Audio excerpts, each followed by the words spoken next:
The Air Force Academy Board of Visitors is tasked with making inquiries into a number of Air Force Academy operations. As such, I obtained a copy of the board's 22-page semi-annual report, which has been submitted to the Secretary of Defense and Air Force, along with the Senate and House Armed Services Committees. This report is essentially the reason the board exists.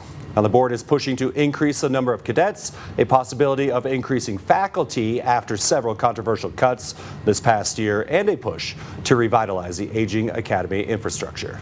The Board of Visitors' semi-annual report is a list of recommendations. It doesn't mean the Department of Defense nor Department of Air Force will implement all or any of them. But the board saying their recommendations address, quote, critical deficiencies and opportunities that require immediate attention. In their recent meeting, board chair, Texas Congressman August Pfluger, says they want to increase the number of cadets from 4,000 to 4,400. We think this is really important to match up with what is authorized and also to have some parity between West Point and Annapolis. The board also seeking a full audit of the Academy's faculty composition, likely needing to hire more faculty in light of the proposed increase to cadets. But this proposal comes after a tumultuous year of controversial civilian faculty cuts that KOAA has covered extensively. I'm concerned by the information that we learned in our last meeting about a reduction in manpower across the Academy, and I think this audit would aid in helping understand that situation better of where we're going.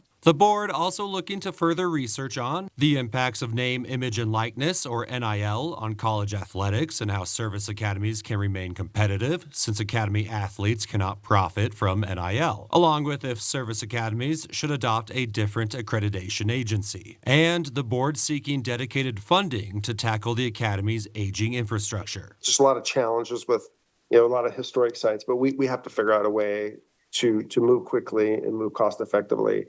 I'll put this full report on KOAA.com. And the board's first recommendation in the report was for expediting the Dean of Faculty confirmation. Colonel James Valpiani was named as a new dean earlier this year, and sources within the academy tell me he is expected to officially take over the role on March 16th.